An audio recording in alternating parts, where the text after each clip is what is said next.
Ang 50% discount sa MRT3 at LRT2 malaking ginhawa para sa ilan na pinili na lamang na mag-tren kaysa mag-drive, lalo't round 3 bukas ng mega oil price hike. May report si Ian Cruz. New week, new oil price hike.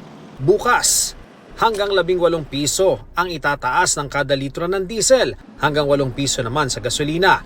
Kaya tulad ng diesel, lalagpas na rin sa 100 piso ang litro ng gasolina.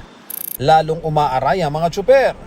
Ang ilang grupo, naka-transport holiday sa iba't ibang panig ng bansa. Kailangan po makarating po sa ating presidente ang aming hinaing at hindi po para kasi hindi pa po kami nakakausap ng ating presidente yung transport sectors Yung kailangan po natin dito yung concrete solution ng ating presidente Marcos. Humihiling din sila ng moratorium o pansamantalang tigil sa paniningil sa utang nila para sa mga biniling modern jeepney. Sana po may 3 months po kami makuha dito or 6 months. Stranded ang ilan tulad sa Pampanga dahil di bumiyahe ang mga UV Express. Siyempre, una-unawaan po, kawawa naman po sila. Humingi po kami medyo malaking pasensya sa kanila. Sa Huwebes at Biyernes, may hiwalay na tigil pasada ang bagong buong alyansa ng transport sector na No to Oil Price Hike Coalition. Inaasahang lalahok ang mga driver ng jeepney, UV Express, bus, TNVS, motorcycle taxi drivers, tricycle at delivery services.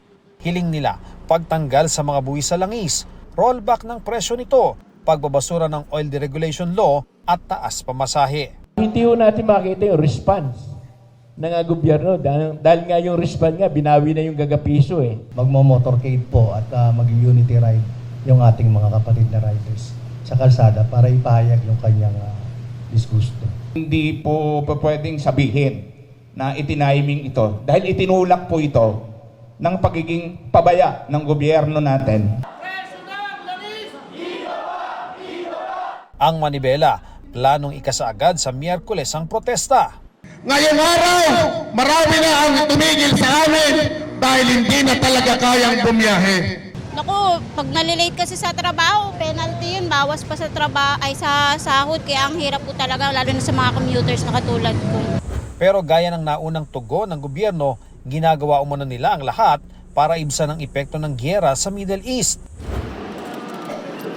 Tulad ng 50% discount sa pamasahe sa MRT3 at LRT2 simula ngayong araw. Ang dating 28 pesos na end-to-end na pamasahe o pagitan ng North Avenue at Taft Avenue stations, 14 pesos na lang. Ang laki ng ginhawa, ang laki ng dagdag sa pang-araw-araw na budget ko sa transportation. Malaking bagay sa amin yung tipid na yon. For me, it's a good thing po since nagtaas na po talaga yung presyo ng gas.